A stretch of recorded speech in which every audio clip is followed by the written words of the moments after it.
Alright, sounds good. Alright, how you guys doing? I'm still looking like a mess, because I'm fine. I'm just, I still have, like, just some really thick, like, mucus, so I gotta just, like, continue to drink water. I got some, you know, Canada Dry seltzer, over here, and, you know, just gotta stay hydrated, because that mucus is just, like, really thick, so just kind of sound like shit, and sometimes breathing and coughing is a bit difficult, but I'm fine. I generally feel fine, but I look like shit still, so deal with it for now. Okay, that's what's happening.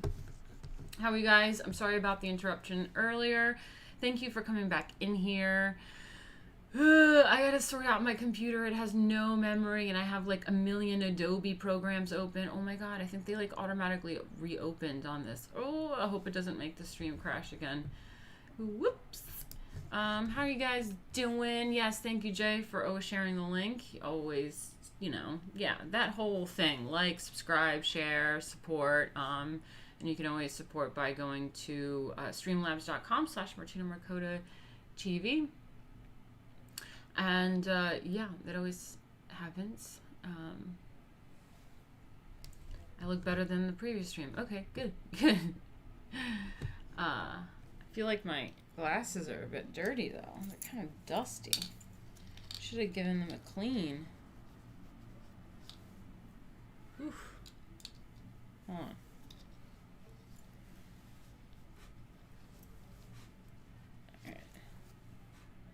Still looks like shit. Oh, that's terrible. Oh, that's terrible.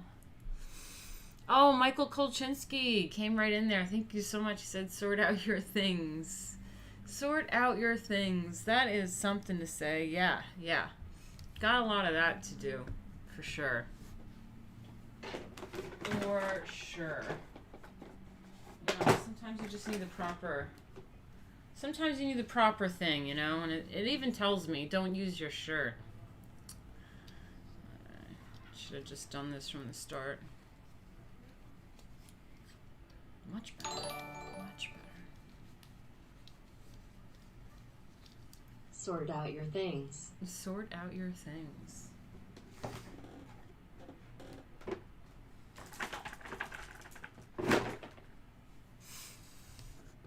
Yeah, man.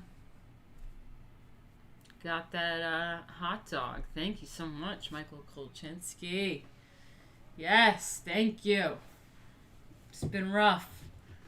It's been rough, buddy. So, oh, we got a subscriber. Thanks, Steven. Awesome.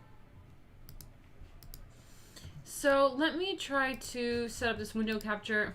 Oh, God, hold on. I need a drink because, like, it's hard to talk because I can feel the mucus, like, in this really weird, like, throat, nasal, like, sinus area.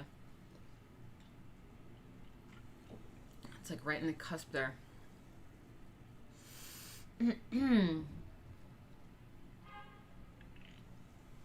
Well, that's exactly where I got that hot dog, was at Costco. Yep. That's right, that's right. Thank you so much, Michael. That really means a lot. Love you guys.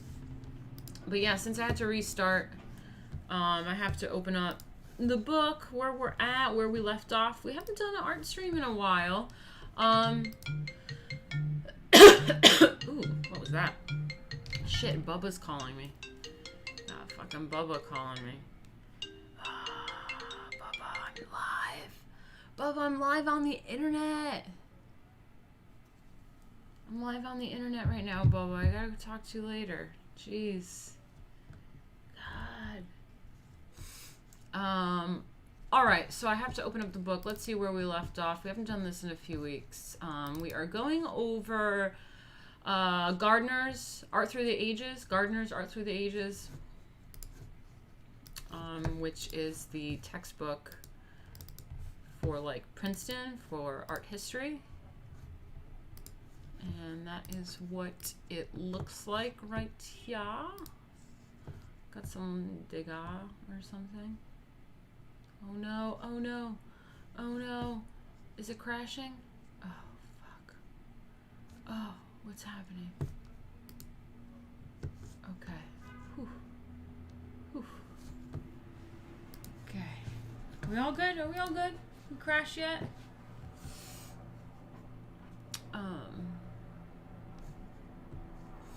Bubba is based. She probably wanted to talk to me about, like, the election or something. Okay, so where are we at? We did all the... We are at chapter 6. Early medieval and Romanesque art. And we went through all this stuff. Fantastic little things there. Monasteries, very Catholic. Pilgrimages, and cult of relics. Romanesque church portals. And I think that's where we left off last time. Correct me if I'm wrong, but the last image that I see was of this. I'm not sure if we went over this dragon thing. Did we do the Crusades? Or do we just go right into the Holy Roman Empire in Italy?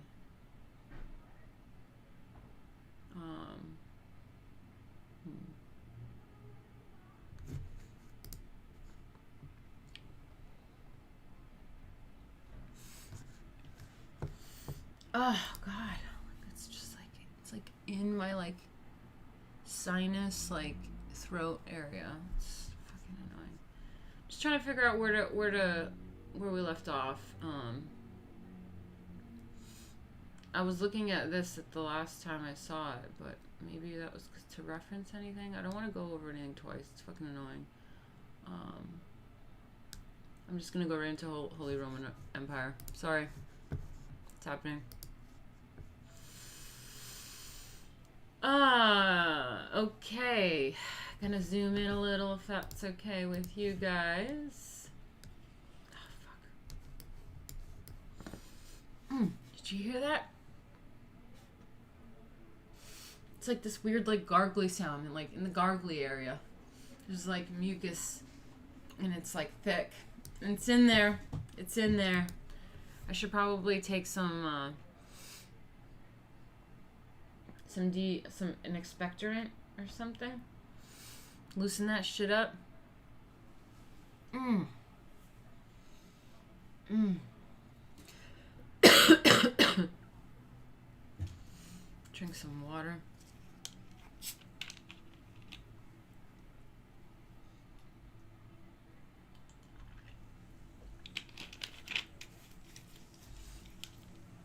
All right, where are we at with this?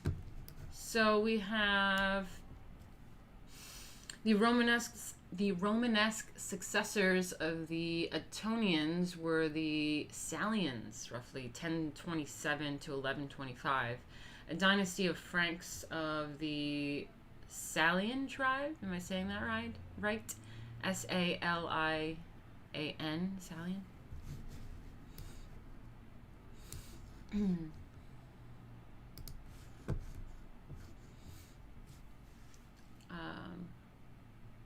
Yeah, you're saying I should take an expectorant. I think I should. I spent money on it. Alright, reach in here. So I got mucus relief. This is an expectorant. This is an expectorant and a cough suppressant, which I don't really understand, but I'm going to go with that one.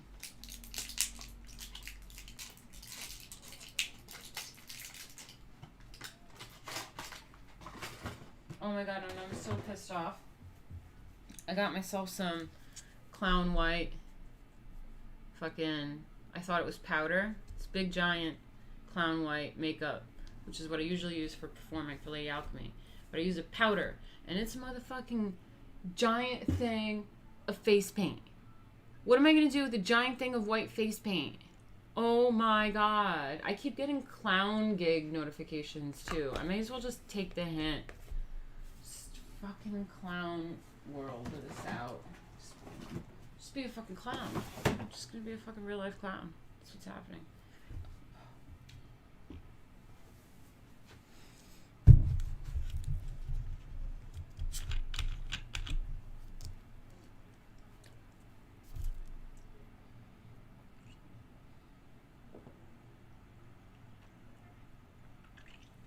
That's right, Jay, just clowning around. Alright guys, remind me to drink water, because when you take the expectorant, you gotta drink water. So remind me to do that. I'm just trying to thicken it up a little bit. Okay. Whew. It's like in there. So let me reread this. Okay, the Romanesque successors of the Etonians were the Salians, roughly 1027 to 1125, a dynasty of Franks of the Salian tribe. They ruled an empire that corresponds roughly to present-day Germany and the Lombard region of northern Italy.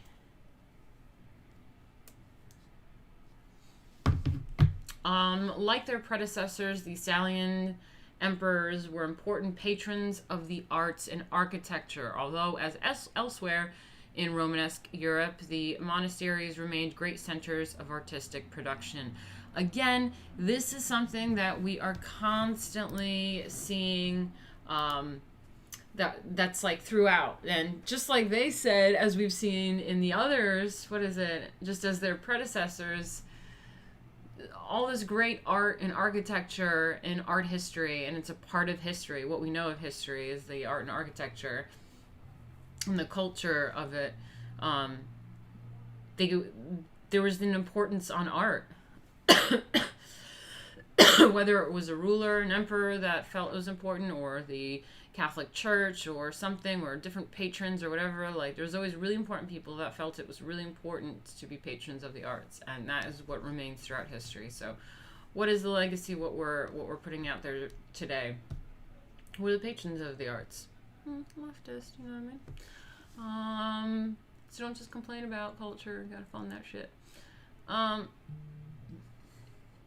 god, now I'm burping the seltzer, it's terrible. Okay, so Hildegard of Bingen? It's Bingen. The most prominent nun of the 12th century and one of the greatest religious figures of the Middle Ages. Hildegard of Bingen, 1098 to 1179, was born into an aristocratic family that owned large estates in the German Rhineland. At a very early age, she began to have visions, and her parents had her study to become a nun. In 1141, God instructed Hildegard to close her visions to the world, to disclose her visions to the world. Bernard of Clairvaux certified in 1147 that those visions were authentic. Ooh. Ooh. Okay. Ooh, what's happening here? Oh, okay. Something happened. Oh, okay. Subscriber. Fun. So, where are we at? She was born into an aristocratic family that owned large estates in the German Rhineland. At a very early age, she began to have visions, and God instructed Hildegard to disclose those visions, and Bernard of Clairvaux certified that 1147 those visions were authentic. Archbishop Heinrich of Mainz joined him in endorsing Hildegard. In 1148, the Caesarean Pope Eugenicius III, 1145 to 1153, formally authorized Hildegard in the name of Christ and St. Peter to publish all that she had learned from the Holy Spirit at this time. Hildegard became the abbess of a new convent for her near Bingen. As reports of Hildegard's visions spread, kings, popes, barons, and prelates sought her counsel. One of the most interesting Romanesque books is Hildegard's Scivias, Know the Ways, Scivias of God. Know the Ways of God. On the opening page, figure 623, okay, this one right here, right, opening page, very nice. Okay, I like to take a break a little bit for a second and just digest the artwork a little bit. Matthias says that Hildegard's story about her visions is quite reminiscent of Joan of Arc's, but only that part. Where are people subscribing? On the YouTube. If you just hit subscribe to my channel, that would be awesome. And if you're a new subscriber, it pops up on the screen when you subscribe. It's just like a little widget. Did not see the green head thing pop up. Yeah, the green head thing is attached to the Streamlabs, so it's like whenever I get like a donation or a subscriber, it like, well, I have this like automated thing that I made pop up, and I think it looks cool. Weird. Okay.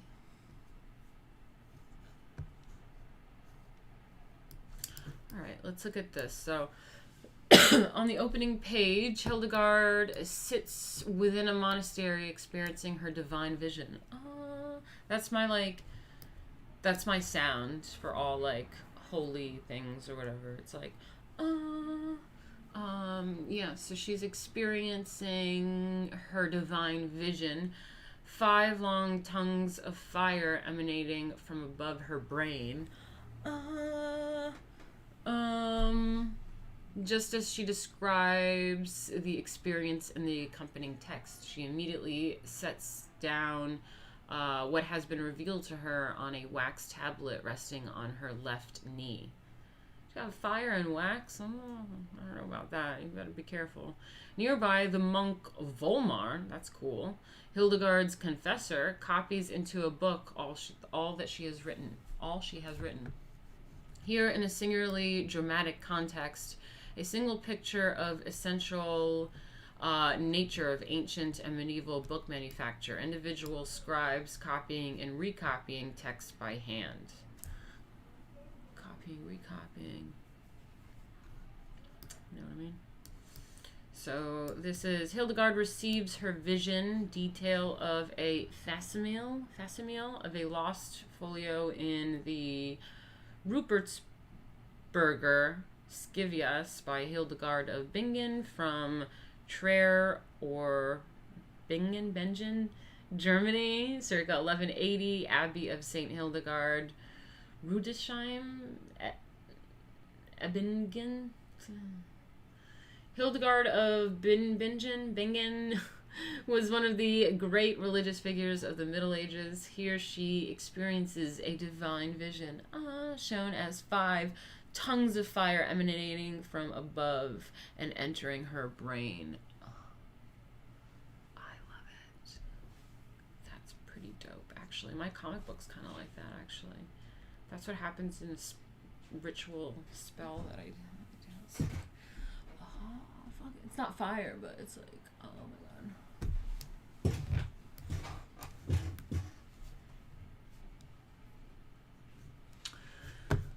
All right. Ooh. What's happening? New subscriber. Cool. Oh, that's what we need. We need new people into our little club because it's fun. We have interesting people in the chat. It's a fun little clip we got going on here. Maybe that one is yours. Yes, it is. Ro, that one is yours. Yeah. Cool. All right, so yeah, we read about that. I just did like the whole fire brain thing, and I think it fucked up my eyebrows. We got the Reliquary of Saint Alexander. Cool. So remember what a reliquary is. It is something that holds a relic. It's like a case for some sort of relic, and they're usually like super ornate themselves. So I think this is the Reliquary of Saint Alexander. So as noted, Romanesque church officials competed with one another in display of relics and often expended large sums on elaborate containers to house them. The Reliquary of Saint Alexander, figure 624, this one over here to the left, made in 1145 for Abbot Wibald of Stevlot in Belgium to house the relics of Pope Alexander II. 1061 to 1073 is one of the finest examples. The almost life-size idealized head fashioned in beaten repoussé silver with bronze gilding for the hair resembles portraits of youthful Roman emperors such as Augustus and Constantine. The saint wears a collar of jewels and enamel plaques around his neck. Yeah. Enamels and gems also adorn the box on which the head is mounted. The three plaques on the front depict Saint Eventius, Alexander, and Theodolus. The 9 plaques on the other 3 sides represent female allegorical figures, wisdom, piety, and humility among them. Although a local artist produced these enamels in the Meuse River region, the models were surely Byzantine. St. Alexander's Reliquary underscores the multiple sources of Romanesque art as well as its stylistic diversity.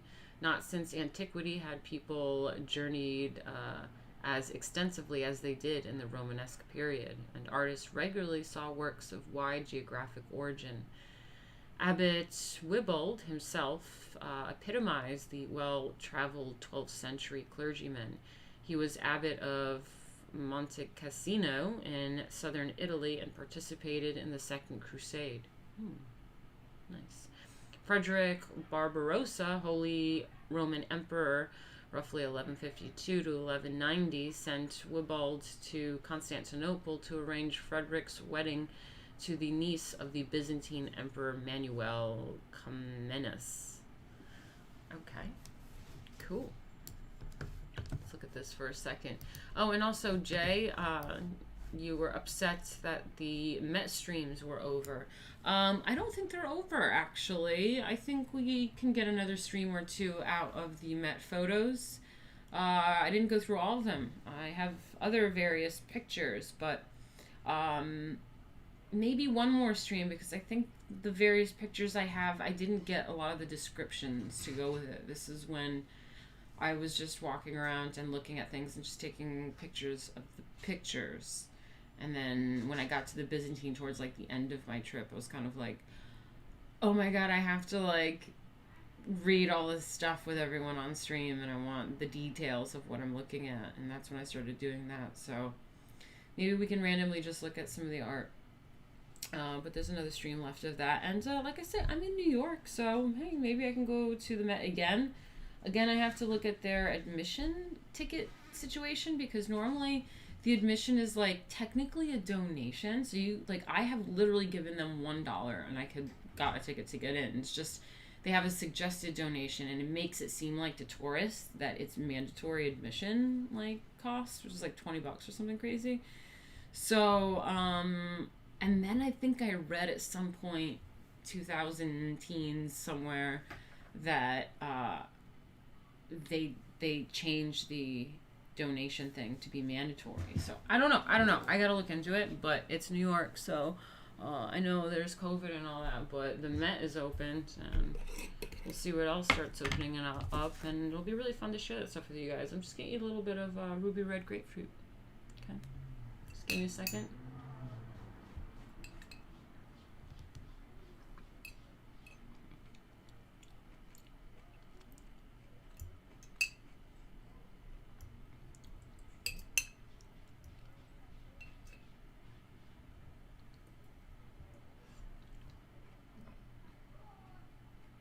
Sorry about it.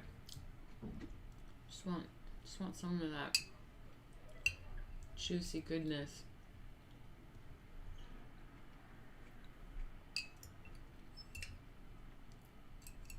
All right.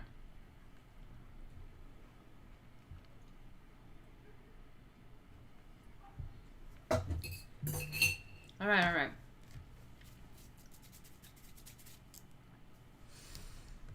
All right, let's look at this reliquary box. Very cool. His eyes look kind of crazy, but I do like the enamel and jewels. Very Byzantine. Very Byzantium. I love it. You guys know I love that shit. Hell yeah. Okay. Let's read about it real quick. Head Reliquary of St. Alexander from Stavelot Abbey, Belgium, 1145. Silver repoussé, partially gilt bronze, gems, pearls, and enamel, 1 foot and 5.5 inches high. Musées Royaux d'Art at Historic. I think it's the Royal Museum of Art and History in Brussels. That's what I assume that says. This reliquary is typical in the use of costly materials. I like that. The combination of an idealized classical head with Byzantine style enamels underscores the stylistic diversity of Romanesque art.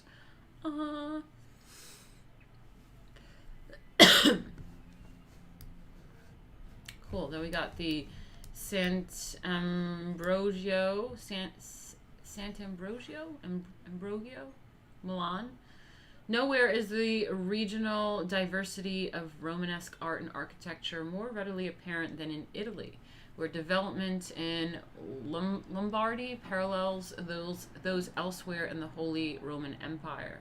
But central Italy, the early Christian traditional remained very strong. The Lombard Church of St. Ambrosio, I'm calling it that, 625, here we go here. The interior of St. Ambrosio, Milan, Italy, late 11th to early 12th century. The architecture of this Milanese, like from Milan, church was one of the first to use groin vaults in the nave as well as the aisles. Each nave bay corresponds to 2 aisle bays. The alternate support system complements this modular plan. Okay, cool. So they were the first to use groin vaults in the nave as well as the aisles.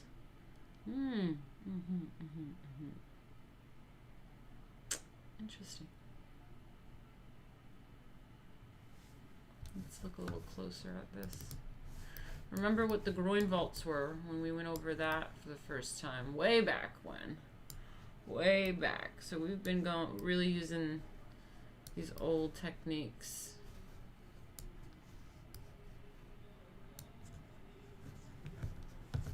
Cool.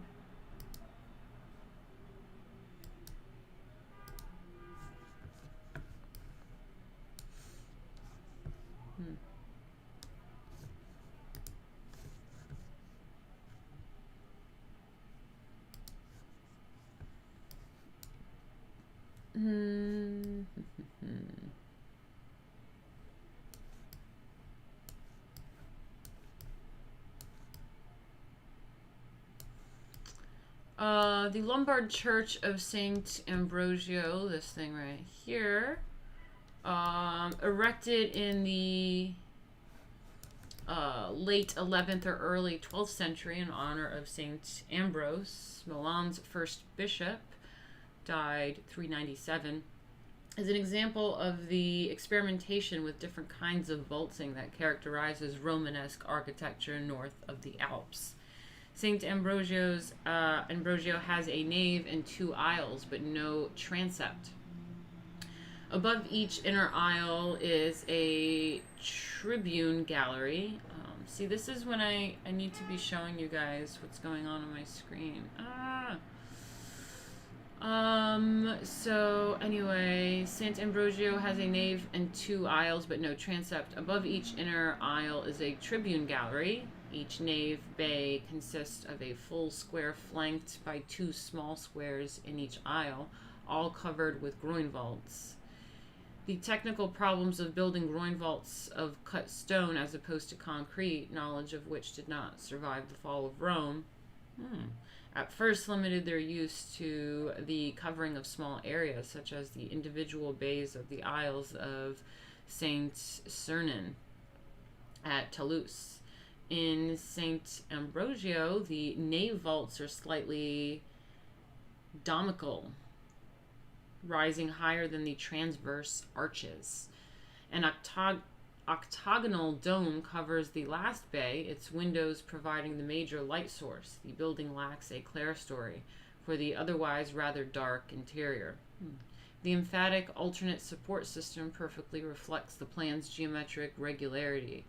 The lightest pier moldings are interrupted at the gallery level, and the heavier ones rise to support the nave vaults.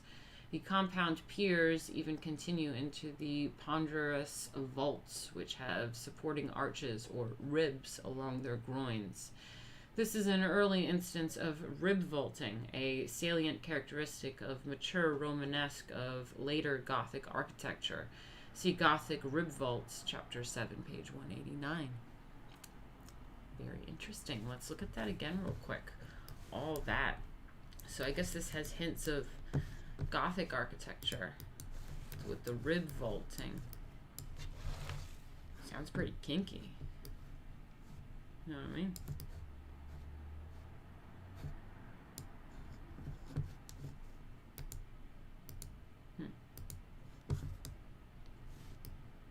Cool.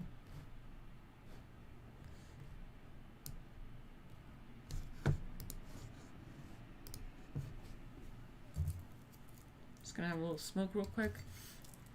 I wish I had gushers. So I had gushers with me, 2 bags, little bags of gushers yesterday, and I did my makeup and got my gushers and everything, and I was ready to stream, and then I ended up getting into something that I couldn't stream about, and well, if I ate those gushers. Waste of putting on makeup. Now I don't have gushers today. Sorry about it.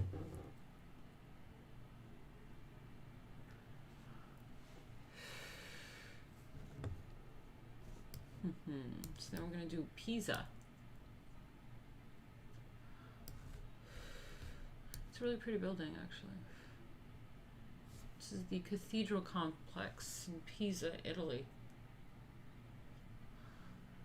1063. Baptistry begun 1153. Pampeline begun 1174. What the fuck is that?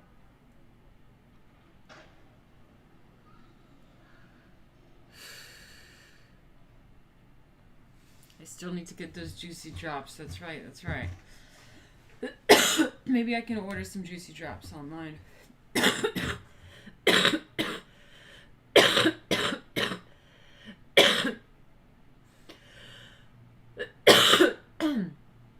Oh yeah, Ro. I do. The Leaning Tower is right there in the back. You see it in the back there?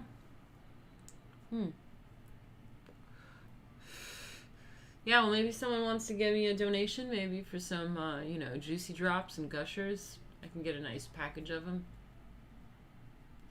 Instead of get them from the bodega in New York City, which is probably a fortune. It's like cheap, but like, it's probably overpriced for a little bag.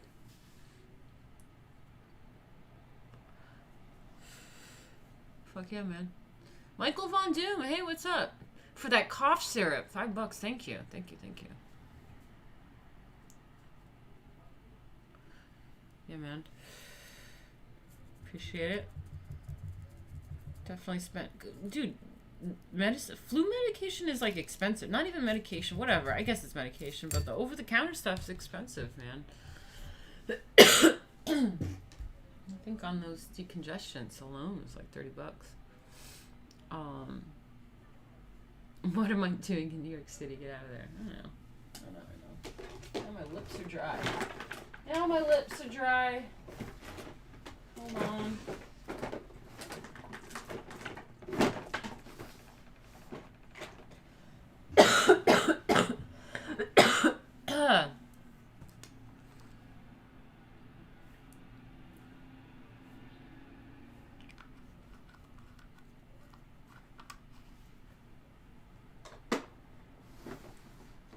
Oh, it feels so good.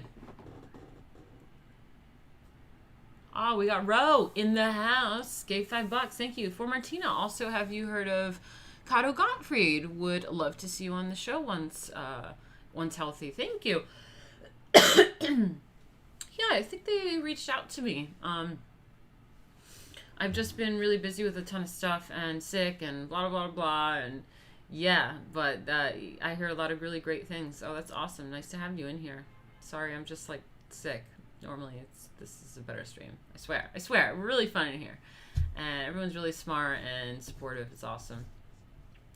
But yeah, this is Pisa's cathedral, continues the tradition of the early Christian basilica and is structurally less experimental than contemporaneous northern buildings, highlighting the regional diversity of Romanesque architecture. So there's something about this diversity in the Romanesque architecture.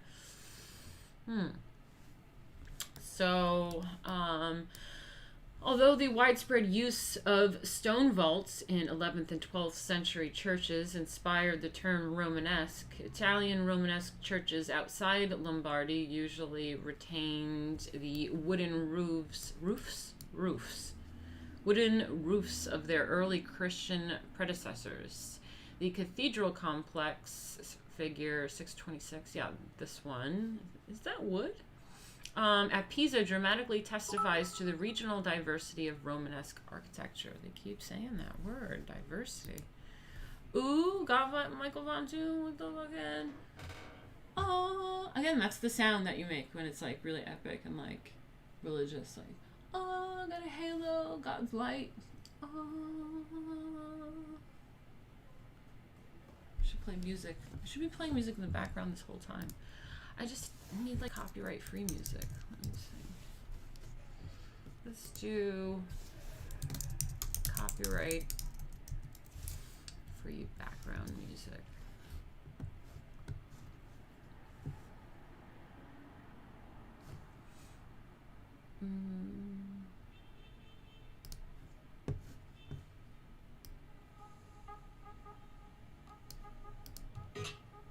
Okay, it's a bit... No. I need chill.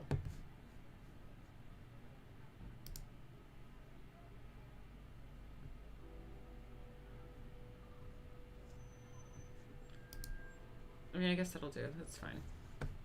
Doesn't need to be too epic or anything. Yeah. Awesome. Thanks, guys. Um.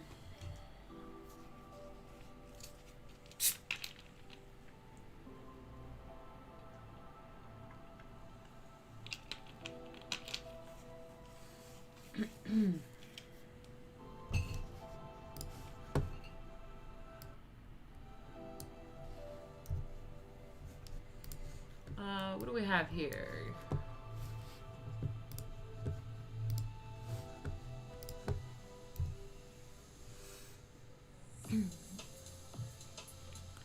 Oh my god, this is so like Euro trash. I love it. It's so funny. So what do we have here?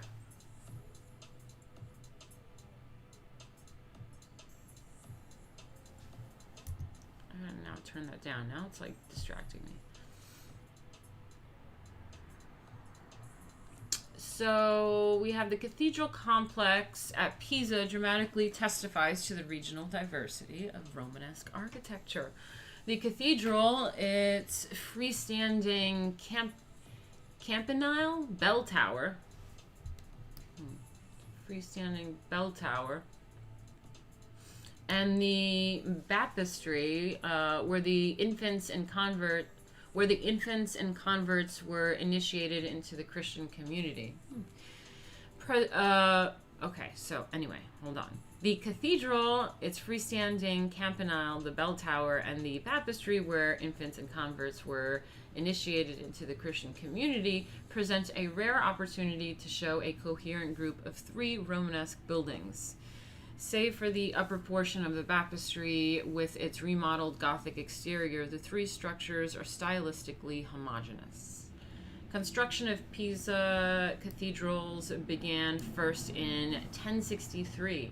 The same year, work began on St. Mark's, figure 4-1, in Venice, another prosperous maritime city. The spoils of a naval victory over the Muslims off Palermo in Sicily in 1062 funded the Pisan project. Pisa Cathedral is large, with a nave and 4 aisles, and is one of the most impressive and majestic of all Romanesque churches. At first glance, the cathedral resembles an early Christian basilica, but its broadly projecting transept, its crossing dome, and the facade's multiple arcade galleries distinguish the church as Romanesque. So, too, does the rich marble incrustation, wall decoration consisting of bright panels of different colors, as the Pantheon's interior. The cathedral's campanile is Pisa's famous leaning tower to the right, tilted in the vertical axis of the bell tower. The tilted vertical axis of the bell tower is the result of a setting foundation.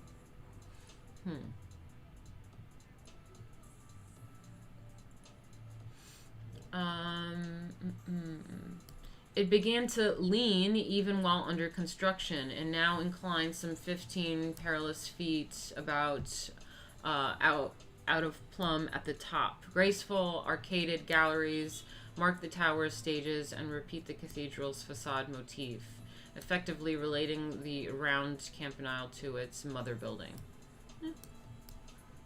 It's true.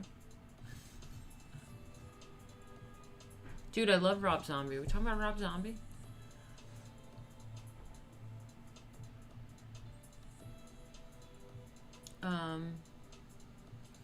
Oh shit, Ro, you saw my Barbie girl fucking video? Awesome. Sweet. Yeah, I like that song. It's not my song, but I pick good songs for Lady Alchemy.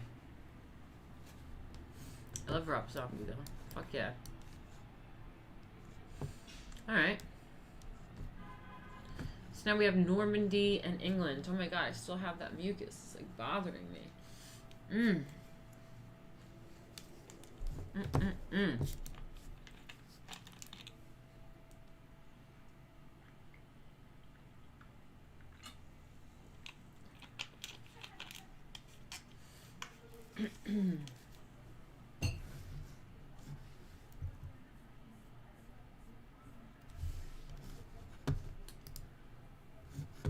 feel like I want to pick different music. It's not that chill for me.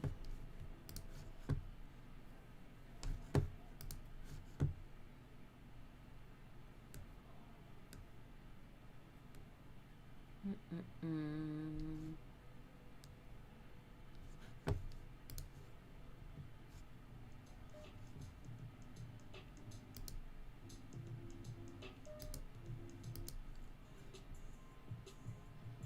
It's too hipster. It's too hipster, this music.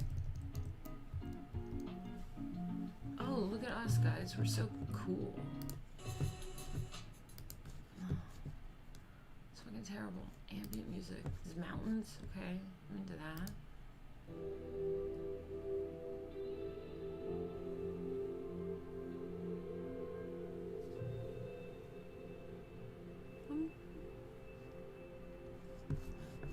It's pretty epic. I'm into that.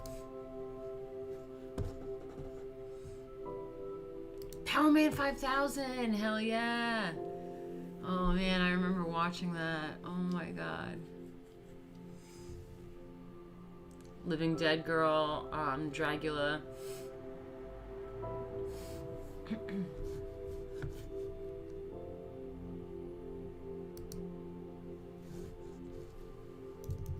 Alright, we're just gonna chill with that.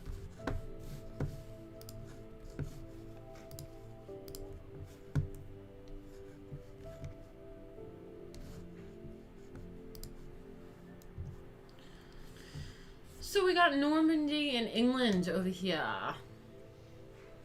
After their conversion to Christianity in the early 10th century, the Vikings settled the northern French coast. Their territory came to be called Normandy, home of the Norsemen, or Norsemans.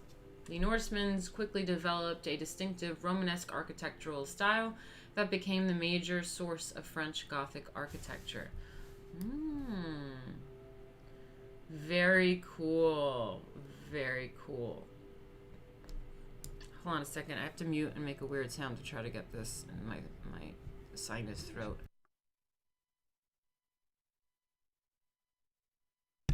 Alright, I don't even think I made a sound, but I was worried it would make a weird sound. Oh. Got like jingles now. Isn't there like classical music that's like copyright free? Does it all have to sound like this?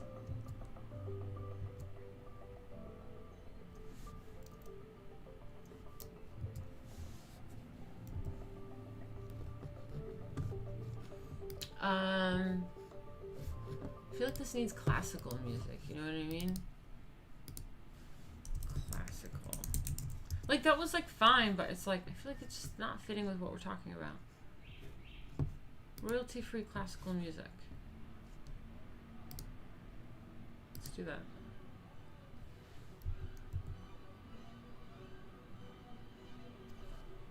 Ride of the Valkyries. Okay. Ride of the Valkyrie. It's pretty fucking epic, but okay.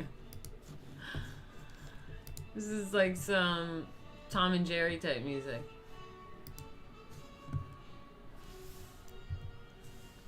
Makes more sense than that like electronic stuff.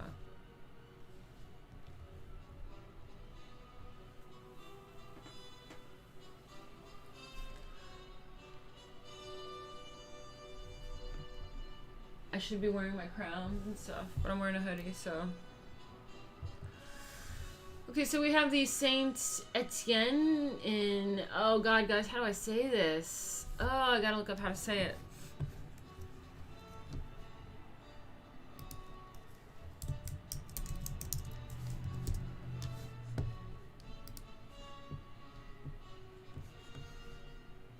pronouncenames.com.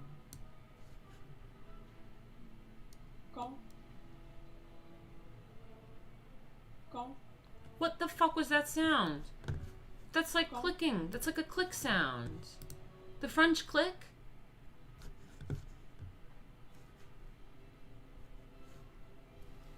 Con. Con.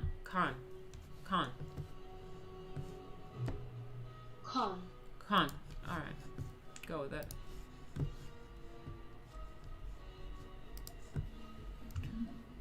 Okay, so the Abbey Church at St.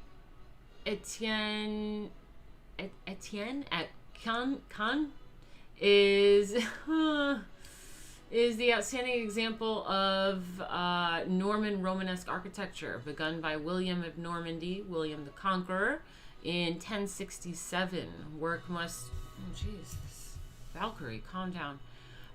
Work must have advanced rapidly because he was buried there in 1087. Wow. Saint Etienne West Facade is figure 627. Which one is that? On the left. Okay, so this facade, yeah, the facade, the outside one. So what does it say here? The West Facade is a striking design rooted in the tradition of Carolingian and Ettonian Westworks, but it reveals a new unified design. Okay. 4 large buttresses divide the facade into 3 bays that correspond to the nave and aisles. Above the buttresses, the towers also display triple division and progressively greater piercing of their walls from lower to upper stages. The culminating spires are a Gothic addition. The tripartite division extends throughout the facade, both vertically and horizontally, organizing it into a close-knit, well-integrated design that reflects the careful and methodical planning of the entire structure. The original design of Saint Etienne called for a wooden roof, but the Cannes nave 628 figure on the right you can see here had compound piers. It looks like the other one to me, to be honest. No. Okay, I think maybe I get the other one being the groin vaults. Yeah. The ribbed vaults.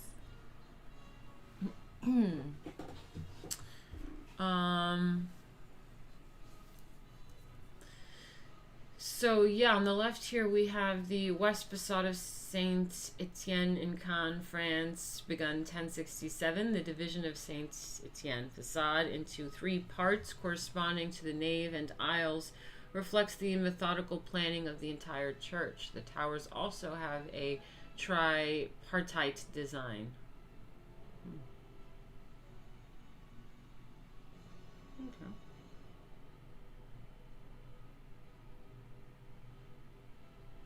So the interior of Saint Etienne Cannes, France, vaulted circa 1115 to 1120. The 6-part groin vaults of Saint Etienne made possible an efficient clerestory. The 3-story elevation with its large arched openings provide ample light and make the nave appear taller than it is. Okay.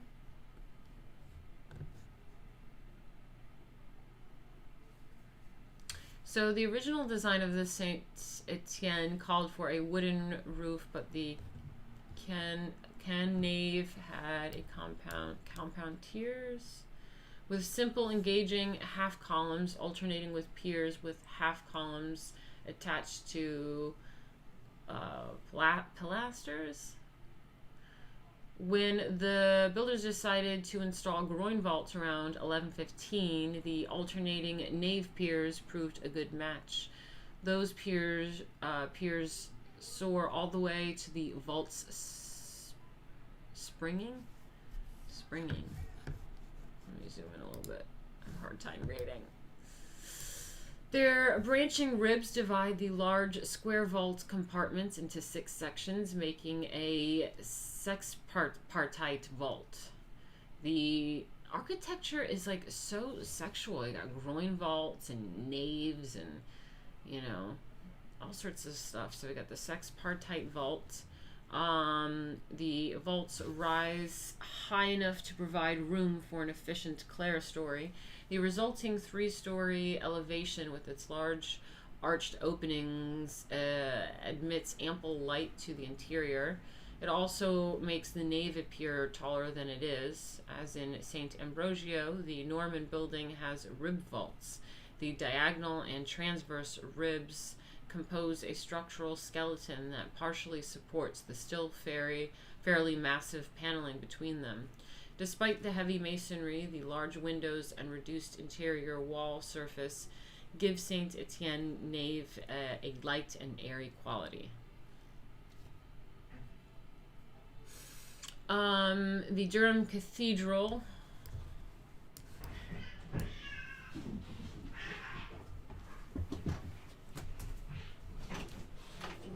Hey! Hey! Holy fuck. Holy fuck. Come it. Come it. Come it. Come here.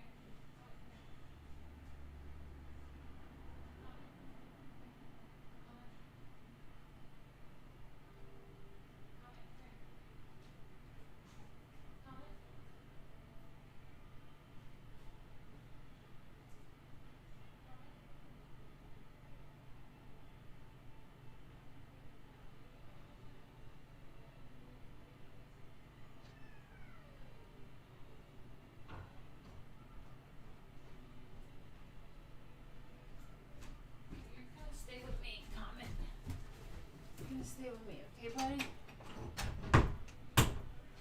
You okay? You okay, buddy? Did you get into a fight? You alright? Oh, you alright, buddy? Did they beat you up? Oh, poor kitty. Oh. You okay, buddy?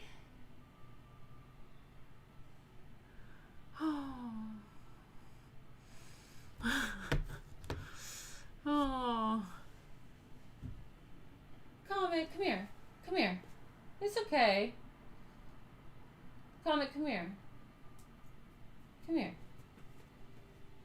Calm down. You're not trying to go back out there, are you? No. Oh God, now he's like hiding. Comet, come here.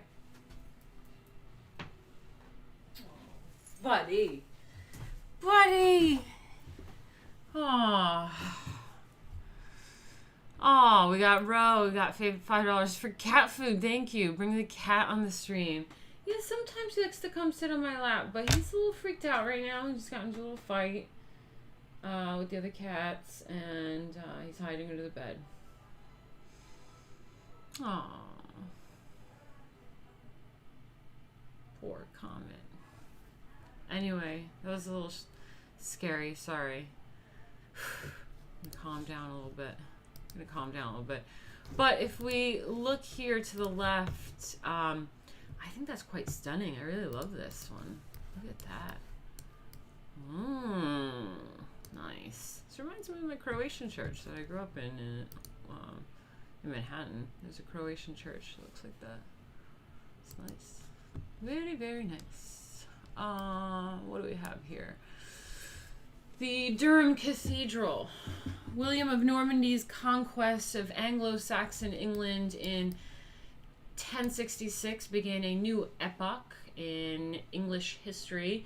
In architecture, it signaled the importation of French Romanesque building design and methods. Construction of Durham Cathedral, figure 629, this one below that we just looked at, on the Scottish frontier of northern England began around 1093 in the generation following the Norman conquest. It predates the remodeled... Oh, hi, Comet! Come here. Come here, buddy. Come here. Get some pets. Get some pets. Come up here. Comet. Came out of hiding? Why don't you just hang out with me a little bit more often, okay? Love you. See, they're fighting out there now. Just can't get my cat involved with their fighting. Comet, don't get involved with their fighting. Don't get involved. Don't look at the door. Why are you trying to be involved in their fight? Get over here. Go lay on the bed.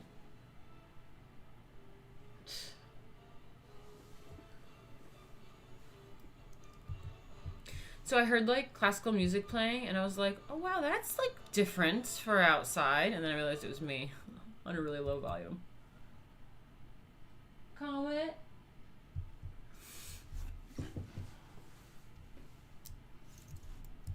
Okay.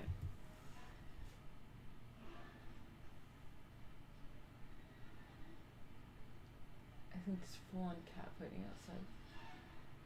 Comment. Stop. Okay. So we have where are we?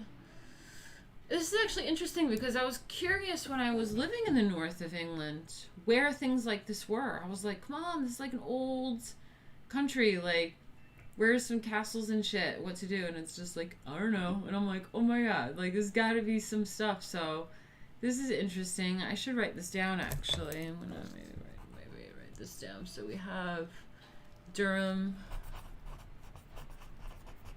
Cathedral. Interesting.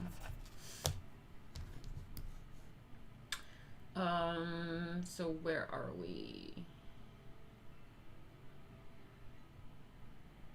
Where did we leave off? It's on the Scottish frontier, northern England, around 1093, in the generation following the Norman conquest. It predates the remodeled Can Church, but was a vaulted structure from the very beginning. Consequently, the pattern of the ribs of the nave's groin vaults correspond perfectly to the design of the arcade below. Each 7-part nave vaults covers 2 bays, large, simple pillars ornamented with abstract design, diamond, chevron, and cable patterns, all originally painted, alternate with compound piers that carry the transverse arches of the vaults. Cool. The pier-vault relationship scarcely could be more visible or the building's structural rationale better expressed.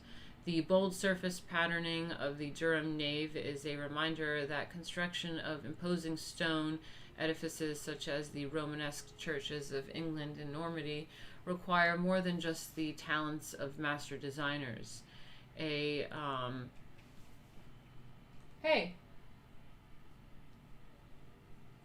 He's like trying to get out there to get into this fight.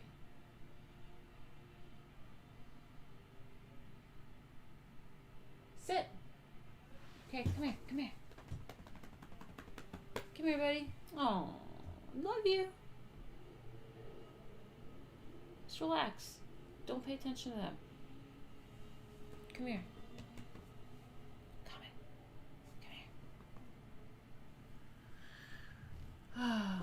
Where is the music?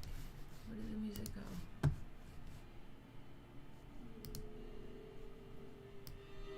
There it is. Oh, the 1812 Overture by Tchaikovsky. Played that in band in 5th grade. Yep. Goodbye.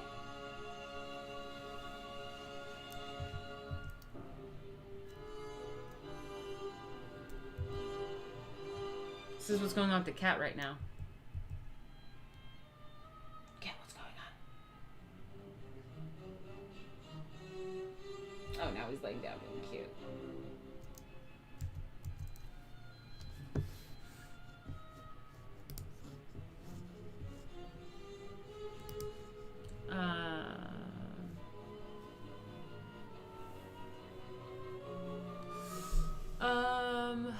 Okay, although thousands of simple...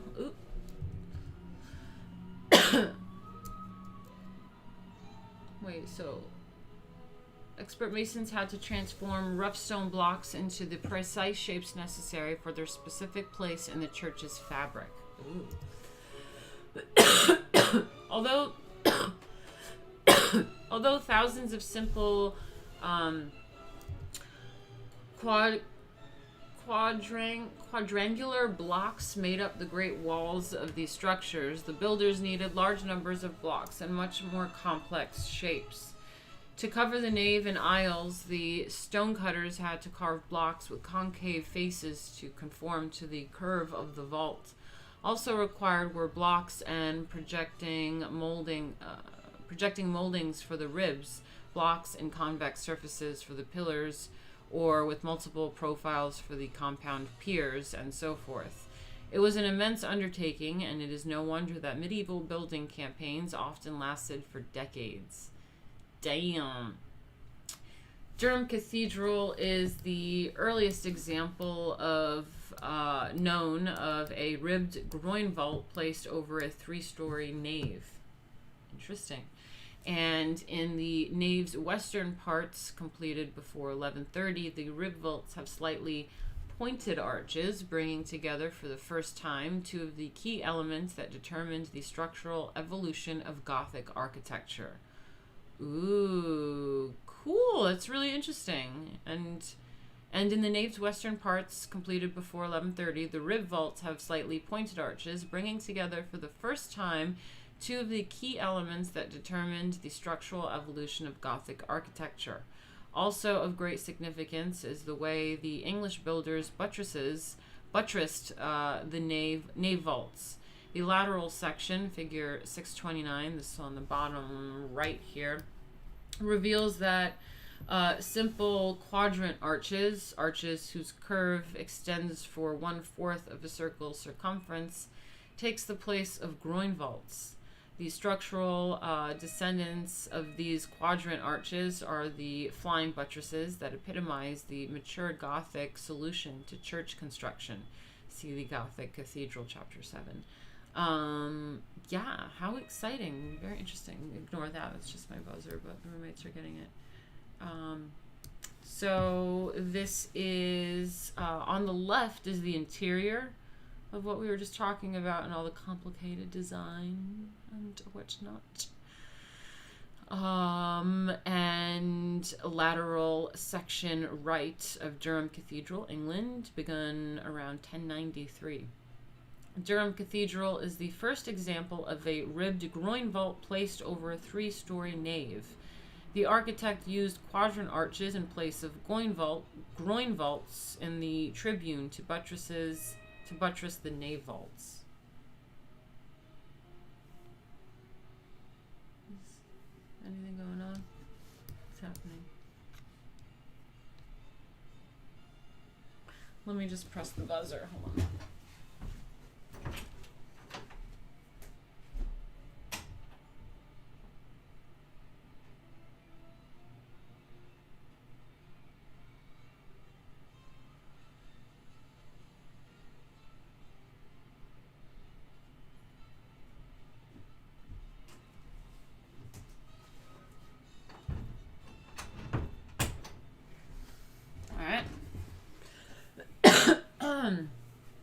Oh God, how do I say this?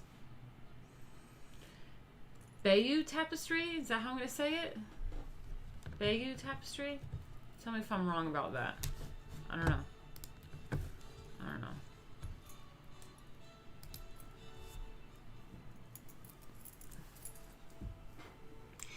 Many of the finest illustrated manuscripts of the Romanesque age were the work of monks in English scriptoria.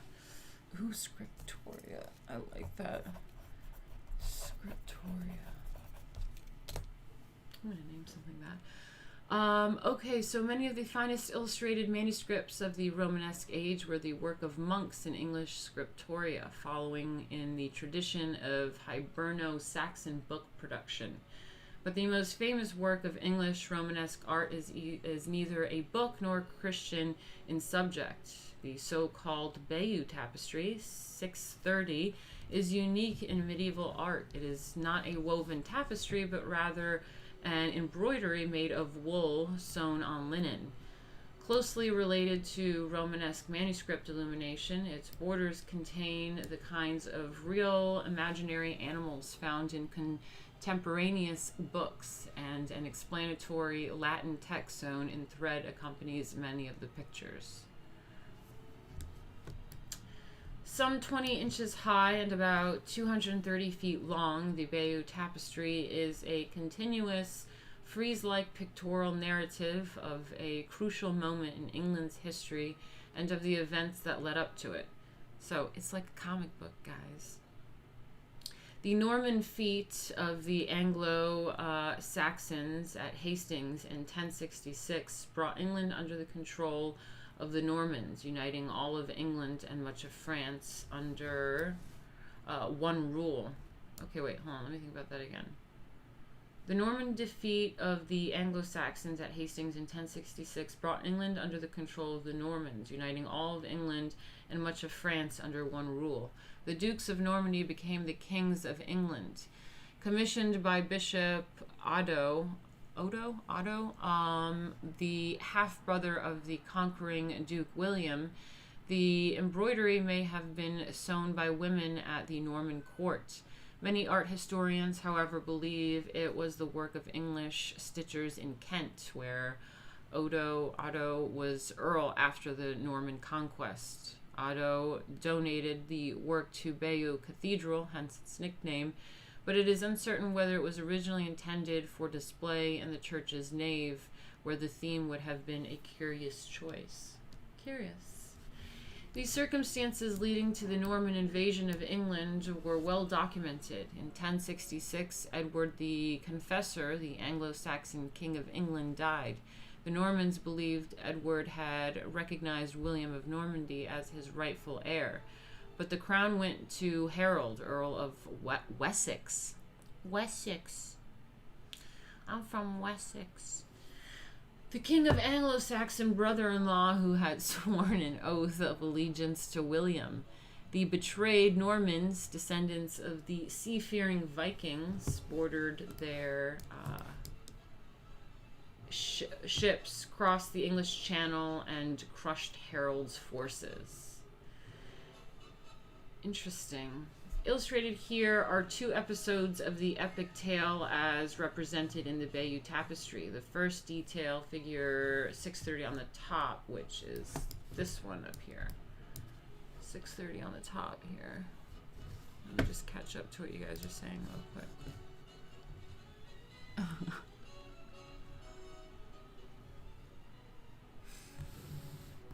Adam says, I stopped watching the Miley Cyrus and Joe Rogan podcast for you. Wow. That's pretty crazy. It's pretty crazy. We're just going over some art history. Ain't no thing. So, yeah, this funeral procession to Westminster Abbey top and Battle of Hastings bottom. Details of the Bagu Tapestry from Bayou Cathedral, Bayou, France, circa 1070 to 1080. Embroidered wool on linen. It's 1 foot 8 inch high. Entire embroidery is 220 feet and 8 inches long. Center Guillaume Le Concrete Bayou. The Bagu Tapestry is unique in Romanesque art. Like the historical narratives of ancient Roman art, it depicts a contemporaneous event in full detail, as in the scroll-like frieze of Trajan's column. Remember that? It went spiraled around. Interesting. Is Comet okay? Yeah, he's laying on my bed. He's being a good boy, licking his paws and just laying on the bed. Aww. I was a little concerned because there were, like, I walked out after we heard that, and there was like 3 cats standing like a triangle, all just looking at each other, like on guard, and they're all just like going back and forth, like all just 3 cats just looking at each other like that. And he had like fur on him, and it looked like he was scuffed up too. But then they started fighting again when he was in here, so he doesn't usually fight. He's pretty chill. Your cat bullies your dog. Amazing. Thanks, Adam. You're the best. I mean, I feel like, no offense to like Joe Rogan or anything, but it's like, it's always the same old shit. Like, I always talk about the same thing. Oh, my like fucking freedoms and like internet and like censorship and ooh, like whatever.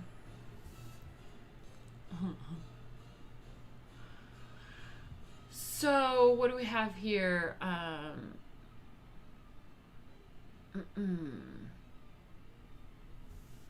So, what do we have here? The Bayou Tapestry. Oh, yeah, no, we read that already. Okay, cool. So, let's continue reading about it. So, don't get confused because we're not looking at this picture on the right here. We're still talking the Bayou Tapestry, which is what we just saw. So it depicts King Edward's funeral procession. The hand of God points the way to the church where he was buried, Westminster Abbey, consecrated on December 28th, 1065, just a few days before Edward's death. The church was one of the first Romanesque buildings erected in England, and the embroiderers took pains to record its main features, including the imposing crossing tower and the long nave with tribunes. Here William was crowned King of England on Christmas Day, 1066. Let's look at it again. Okay, so this is the funeral procession. Yeah, okay. Cool. Westminster Abbey. Alright, interesting.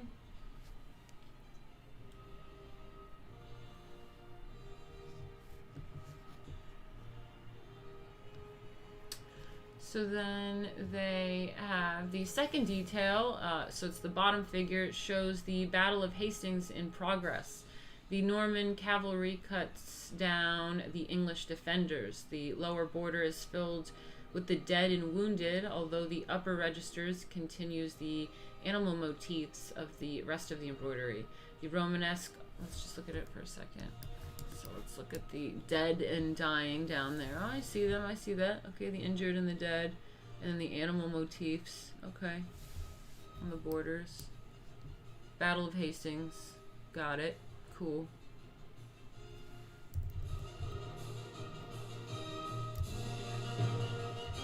Played this in band, man. 5th grade. I'll never forget.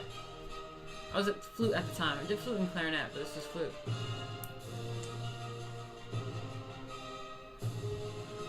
Aw. This is not a piece to be played quietly. Cannons included? Yeah, they had the big, like, the timpani bells, is it? Not bells, drums, timpani drums or something. I think they're the big ones. They go bong.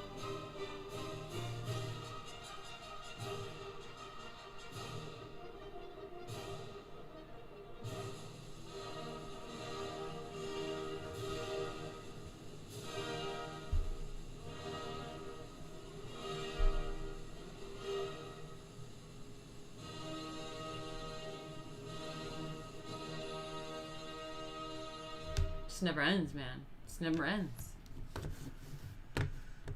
Ah, what's next? What's next?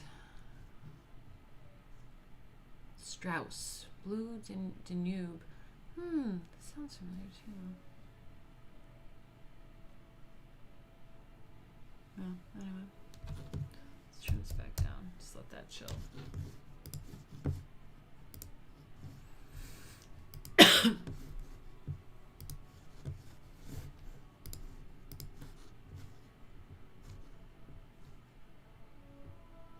What did I play? I played flute and clarinet.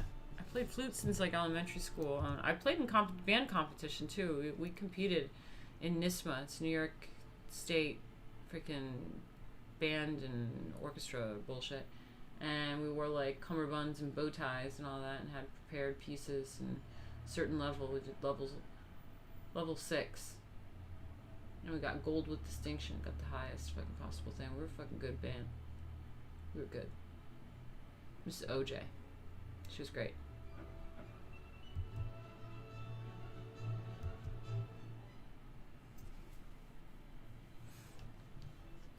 Alright, so what are we doing down here?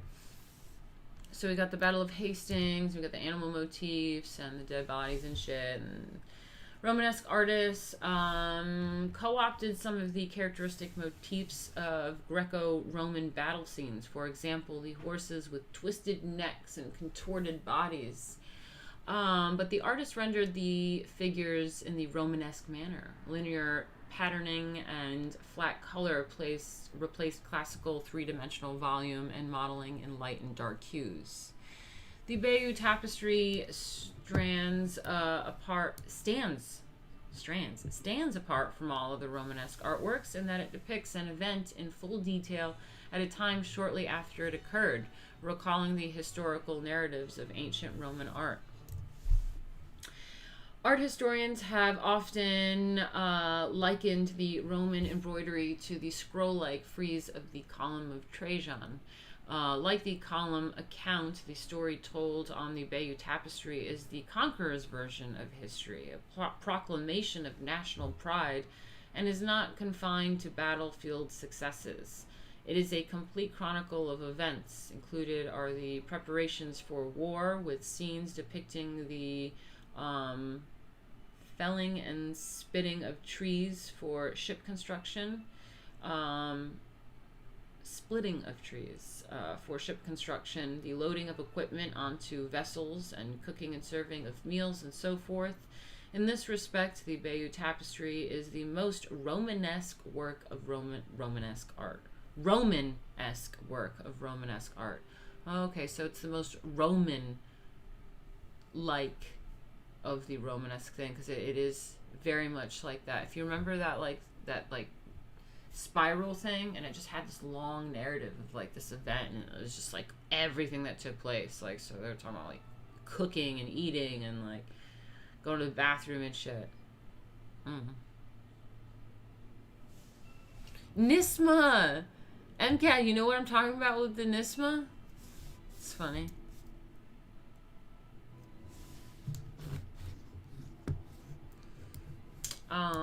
So then we have the Bury Bible. So I think I lived in a place near Bury. This is in Bury in England. The Bury Bible, produced at the Bury St. Edmund's Abbey in England around 1135. The Bury Bible exemplifies the lavish illustration common to the large Bibles used in wealthy Romanesque abbeys, not subject to the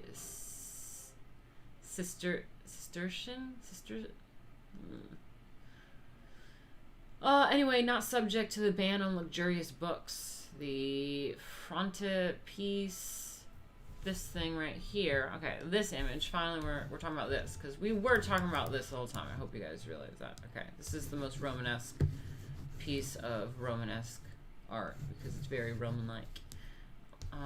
And then we have this thing, the Bury Bible, right here. So this is to the Book of Deuteronomy. It shows two scenes framed by symmetrical leaf motifs in softly glowing harmonized colors. How poetic. The upper register depicts Moses and Aaron proclaiming the law to the Israelites. Okay, there's Moses proclaiming the law to the Israelites over here. Oh, hey, yeah. Proclaiming, there's that finger proclaiming, proclamation.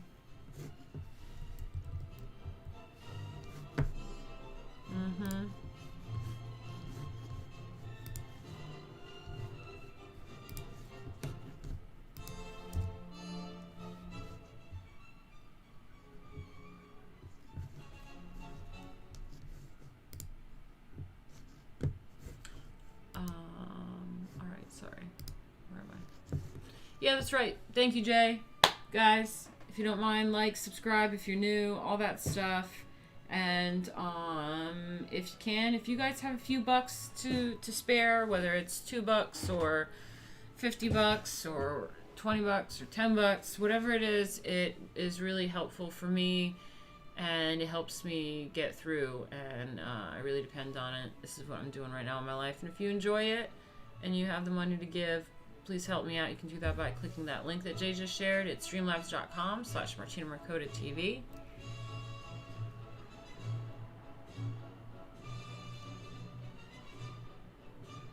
Comet, you look so cute. My kitty.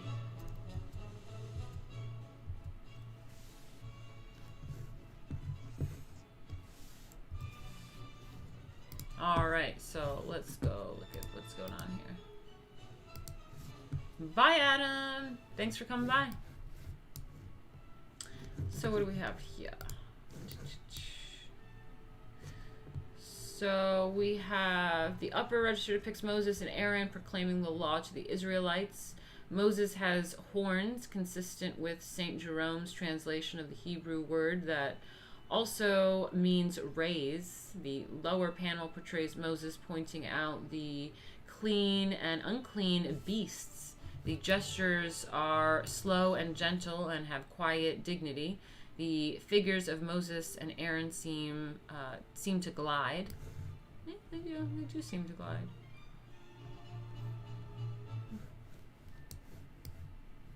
This presentation is quite different from the abrupt emphasis and spastic movement of contemporaneous Romanesque relief sculptures. Yet the patterning remains in the multiple divisions of the draped limbs and the lightly shaded volumes connected with the sinuous lines and ladder-like folds. Okay. Just pointing out the good and bad beasts here.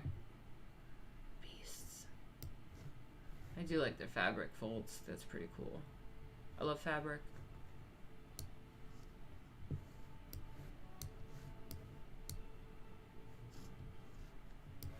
Hey, Commie Mark. Nice to see you.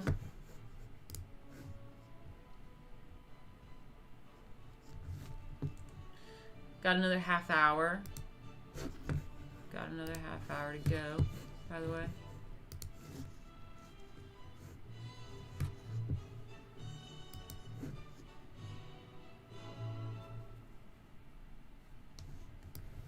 Okay, so Master Hugo, Moses Expounding the Law.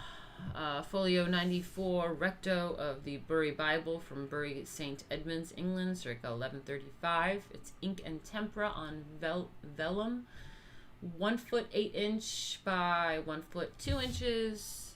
Corpus Christi College in Cambridge. Oh, very nice, Cambridge. Master Hugo apparently was a rare Romanesque lay artist, one of the emerging class of professional artists and artisans who depended for their livelihood on commissions from well-endowed monasteries. See, again, artists depend on well-endowed people and things, and the church, monasteries, whatever. Like, come on, guys. Okay, I gotta calm down with this classical music. It's getting out of control. So the artist responsible for the Bury Bible is known Master Hugo. It's a good name, I like it. He was also a sculptor and metal worker with Giselberdus? What a name. Hugo is one of the small growing number of Romanesque artists who signed out their works or whose names were recorded. In the 12th century, artists, illuminators, as well as sculptors increasingly began to identify themselves. Although most medieval artists remained anonymous, the contrast of the Romanesque period with the early Middle Ages is striking. Hugo apparently was a secular artist, one of the emerging class of professional artists and artisans who depended for their livelihood on commissions from well-endowed monasteries. These artists resided in towns rather than within secluded abbey walls, and they traveled frequently to find work. They were the exception, however, and the typical Romanesque scribes and illustrators continued to be monks and nuns working anonymously in the service of God.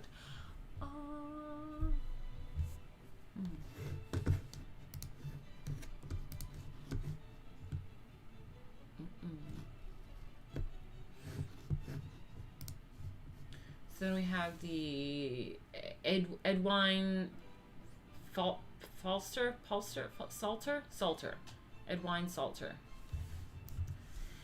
Named for the English monk Edwine the Scribe, the Edwine Psalter are the separate books containing the 150 Psalms of King David, contains 166 illustrations. The last page, this figure to the right here, however, presents a rare picture of a Romanesque artist at work.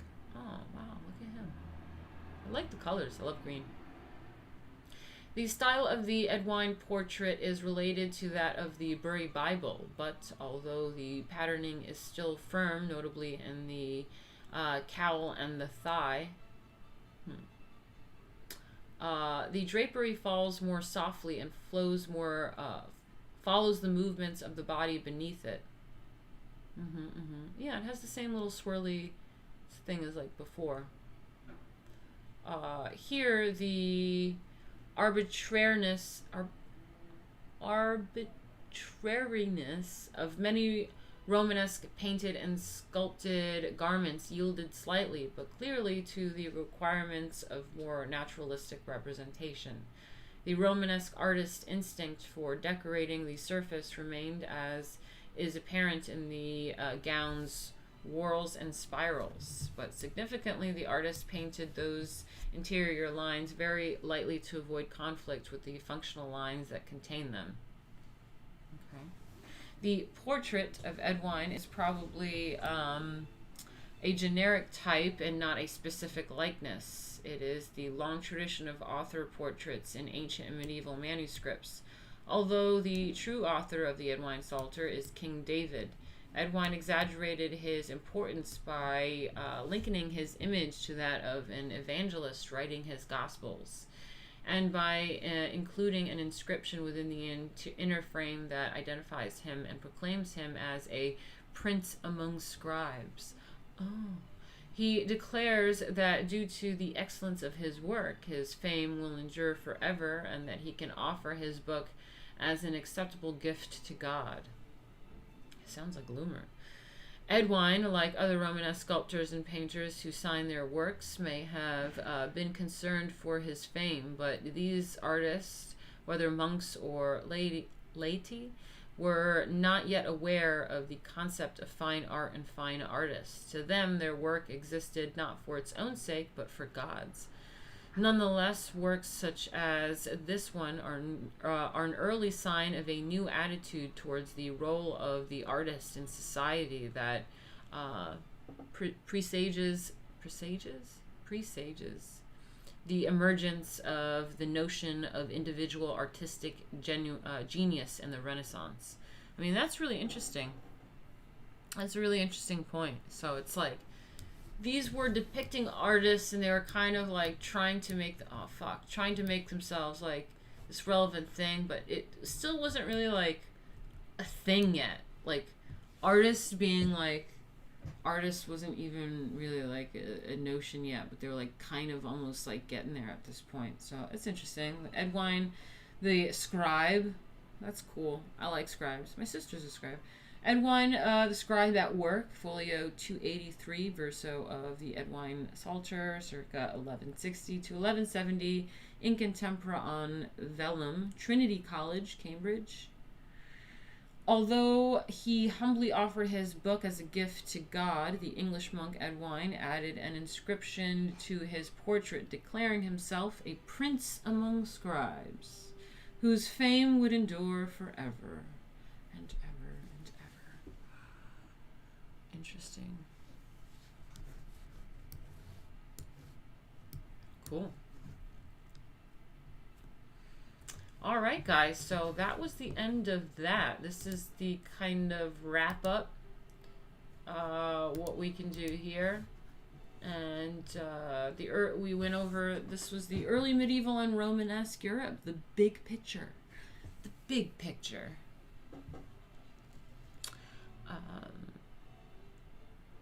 Missouri said there was an ancient Egyptian manuscript about why the scribe was the best job.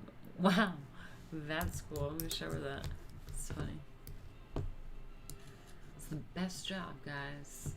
So we have early medieval art. The surviving art of the period following the fall of Rome in 410 consists almost exclusively of small-scale statue symbols, especially portable items of personal adornment featuring cloisonné ornamentation. The decoration of these objects displays a variety of abstract and zoomorphic motifs. Especially characteristic are intertwined animal and interlaced patterns. So a lot of these patterny things, which is actually quite cool for maybe some fashion stuff. The Christian art of the early medieval British Isles is called Hiberno-Saxon. The most important extant artworks are the illuminated manuscripts produced in the mosaic scriptoria, love it, of Ireland and Northumbria. The most distinctive features of these books are the full pages devoted neither to text nor to illustration, but to pure embellishments. Some text pages feature enlarged initial letters of important passages transformed into elaborate decorative patterns. So, yeah, I think we saw some of that at the Met too. In 800, Pope Leo III crowned Charlemagne, love Charlemagne, king of the Franks since 768, emperor of Rome, roughly 800 to 814. Charlemagne reunited much of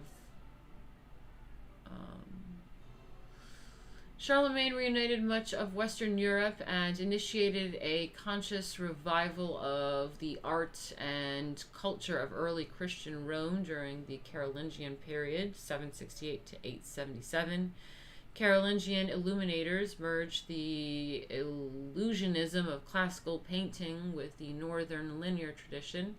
Carolingian sculptors revived the early Christian tradition of depicting Christ as a statuesque youth. Carolingian architects looked to Ravenna, and early Christian Rome for models, but transformed their sources, introducing, for example, the twin tower western facade for basilicas and employing strict modular plans in their buildings.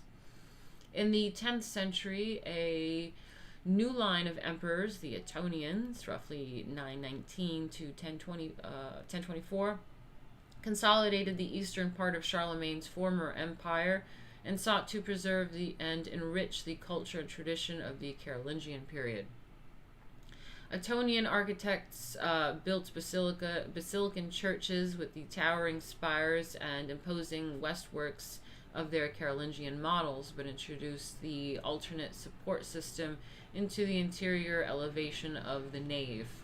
Ettonian sculptors also began to revive the art of monumental sculpture in works such as the Gero crucifix and the colossal bronze doors of St. Michael's at Hildesheim. Remember that? Those were pretty cool doors. And we got the Romanesque art. Romanesque takes its name from the Roman-like barrel and groin vaults based on round arches employed in many European churches built between 1050 and 1200. Romanesque vaults, however, were made of stone, not concrete. Cool. Numerous churches sprang up along the French pilgrimage roads leading to the shrine of Saint James at Santiago de Compostela in Spain. These churches were large enough to accommodate crowds of pilgrims who came to view the relics displaying in radiating chapels off the ambulatory and transepts. Elsewhere, especially in the Holy Roman Empire and in Normandy and England, innovative architects began to use groin vaults in naves and introduced the three-story elevation of nave, arcade, tribune, and clerestory. The Romanesque period also brought the revival of monumental stone relief sculpture, especially on church facades, where scenes of Christ as Last Judgment often greeted the faithful as they entered the doorway to salvation. The sculptor Geselbertus was one of the growing number of Romanesque artists who signed their works. The names of some Romanesque manuscript painters are also known, including Master Hugo, a rare instance of professional lay artists during the early Middle Ages. So there you go. That's that. And you know what we have next? You know what we have next, guys? Oh, we got Gothic Europe. How fucking epic is that? We have Gothic Europe. Not a very Gothic song right now, but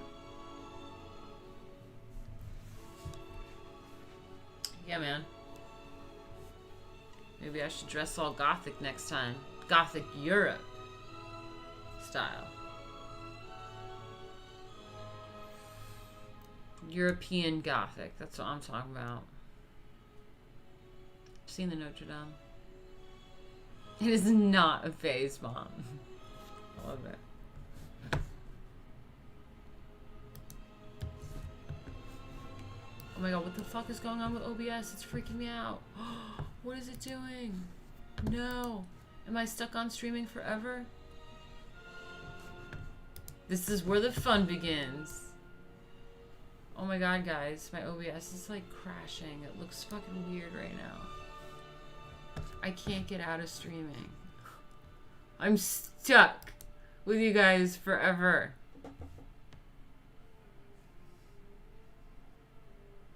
Oh, and I have to play Lacuna Coil, a gothic metal band from Europe. That sounds pretty good. Huh, that's funny. Oh my god, this fucking OBS, what is going on? Oh my god. It's just like all crashed. What do I do? I'm gonna have to force quit.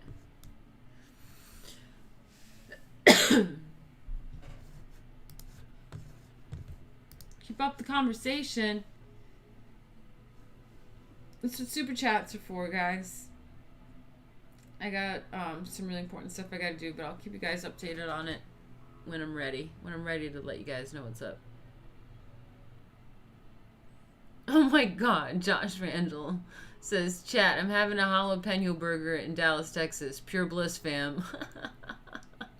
That's fucking amazing, Josh. Fucking jealous.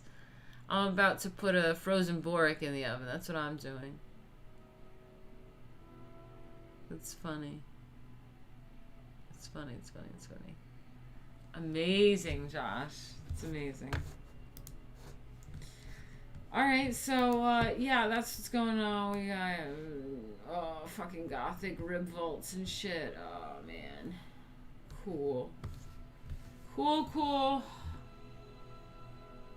Holy Roman Empire.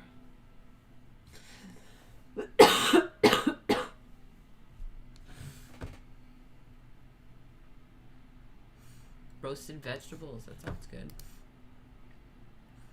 Alright, guys. I'm going to get out of here unless you really want me to stay for a reason. But I have some really important things I got to work on. So I want to get out of here. But I think maybe tomorrow we can get into some more etiquette. We'll get back to the etiquette. I do have more of the Met, remember? There's a bunch of stuff we can do. Egg rolls. Nice. Nice, nice. Alright, I think I'm going to force quit. I think I'm going to force quit the OBS. That's what's going to happen. Fuck, I got to sort my computer out, man. I got no memory. I have no space for anything.